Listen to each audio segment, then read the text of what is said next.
मैं आपका ज्ञान की बेट करने वाला विशाल। और आज एक ऐसी बात कहने वाला हूं जिसे आप सुनकर बहुत ही शौक होने वाले हो, क्योंकि बात ही कुछ ऐसी है। ये बात है रामायण काल की। तो सुने इस रामायण की कुछ रहस्य भरी बातें। रामायण की सबसे रहस्यमय और छुपी हुई कहानी के बारे में आज बात करते हैं। जब हनुमान जी को पाताल लोक जाना पड़ा था अहिरावण और महिरावण से लड़ने के लिए। यह एपिसोड इतना कंट्रोवर्शियल क्यों है कि मेन स्ट्रीम रामायण में इसे शामिल नहीं किया जाता।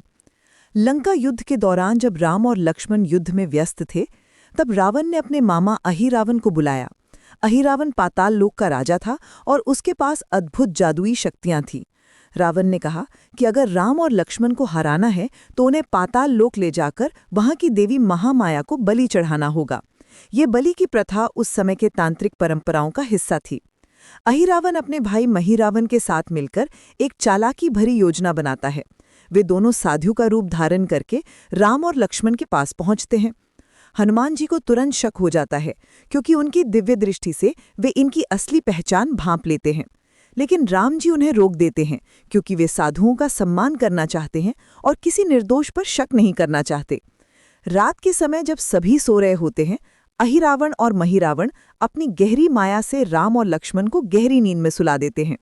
फिर वे उन्हें अपनी जादुई शक्तियों से पाताल लोक ले जाते हैं। सुबह जब हनुमान जी को पता चलता है तो उनका गुस्सा 7वें आसमान पर पहुंच जाता है। वे तुरंत पाताल लोक की तरफ निकल पड़ते हैं। पाताल लोक में पहुंचना आसान नहीं था। हनुमान जी को कई खतरनाक बाधाओं का सामना करना पड़ता है। वहां का एंट्रेंस एक गुप्त गुफा से होकर जाता था, जो समुद्र के गहरे तल में छुपी हुई थी। इस गुफा के चारों ओर विषैले सांप और राक्षस पहरा देते थे। हनुमान जी अपना रूप बहुत छोटा करके उस संकरी गुफा में प्रवेश करते हैं। पाताल लोक की संरचना बहुत ही अजीबोगरीब थी। यहाँ दिन और रात का कोई भेद नहीं था। चारों तरफ गहरा अंधेरा था और केवल नीली जादुई रोशनी से ही कुछ दिखाई देता था। यहाँ के नियम भी बिल्कुल उल्टे थे। जो चीज ऊपर की दुनिया में सच होती थी, वो यहाँ झूठ हो जाती थी। यहाँ तक कि गुरुत्वाकर्षण भी अलग तरीके से काम करता था। अहिरावण ने राम और लक्ष्मण को एक खास कमरे में बंद कर दिया था, जहां 5 रहस्यमयी दीपक जल रहे थे। यही थे वो 5 दीपक जिनमें अहिरावण की पूरी जान छुपी हुई थी। ये कॉन्सेप्ट बहुत ही यूनिक और डरावनी है। अहिरावण ने अपनी आत्मा को 5 अलग-अलग दीपकों में बांट दिया था। जब तक ये 5 दीपक एक साथ नहीं बुझाए जाते, तब तक अहिरावण को मारना बिल्कुल असंभव था। लेकिन यहाँ एक और बड़ी समस्या थी। ये 5 दीपक अलग-अलग दिशाओं में रखे गए थे और उन्हें बिल्कुल एक ही समय में बुझाना पड़ता था। अगर एक भी दीपक 1 सेकंड पहले या बाद में बुझता तो बाकी सब अपने आप तुरंत जल जाते। हनुमान जी को समझ आ गया कि इस जटिल समस्या का समाधान केवल एक ही तरीके से हो सकता है। उन्होंने अपना सबसे शक्तिशाली पंचमुखी रूप धारण किया। ये रूप बहुत ही दुर्लभ और अत्यधिक शक्तिशाली था। इसमें हनुमान जी के 5 अलग-अलग मुख होते हैं: हनुमान, नरसिंह, गरुड़, वराह और हयग्रीव। हर मुख की अपनी विशेष और अनूठी शक्ति थी।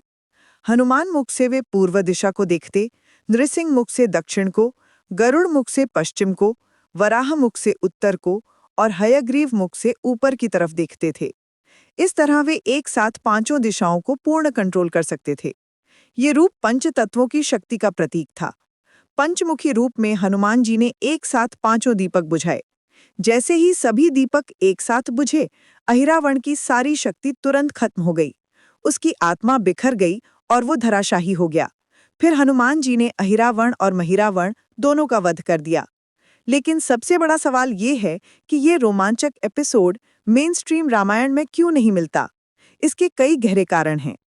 पहला कारण ये है कि ये कहानी मुख्यतः बंगाल, असम और पूर्वोत्तर भारत के रीजनल वर्जन्स में ज्यादा पॉपुलर है। वाल्मीकि रामायण में इसका डिटेल्ड मेंशन नहीं है।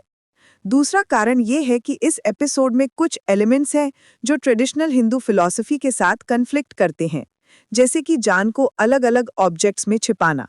ये कॉन्सेप्ट ज्यादातर फोक टेल्स और ट्राइबल स्टोरीज में मिलता है। तीसरा कारण ये है कि पाताल लोक की जो डिस्क्रिप्शन इस एपिसोड में दी गई है, वो बहुत ही डार्क और कॉम्प्लेक्स है। इसमें ह्यूमन सैक्रिफाइस, ब्लैक मैजिक और टैंट्रिक प्रैक्टिसेस जैसे एलिमेंट्स हैं जो मेन स्ट्रीम ऑडियंस के लिए सूटेबल नहीं माने जाते। चौथा कारण यह है कि हनुमान जी का पंचमुखी रूप एक बहुत ही पावरफुल कॉन्सेप्ट है जो कई फिलोसॉफिकल क्वेश्चंस उठाता है। ये रूप टैंट्रिक ट्रेडिशन से जुड़ा हुआ है जो ऑर्थोडॉक्स हिंदू प्रैक्टिसेस से थोड़ा अलग है। ये एपिसोड हमें सिखाता है कि अच्छाई और बुराई के बीच की लड़ाई हमेशा स्ट्रेट फॉरवर्ड नहीं होती। कभी-कभी हमें अपनी सीमाओं से बाहर जाके नए रूप धारण करने पड़ते हैं। हनुमान जी का पंचमुखी अवतार इस बात का जीवंत प्रमाण है कि जब परिस्थिति की गंभीर मांग हो तो हमें अपनी सभी शक्तियों का एक साथ उपयोग करना चाहिए।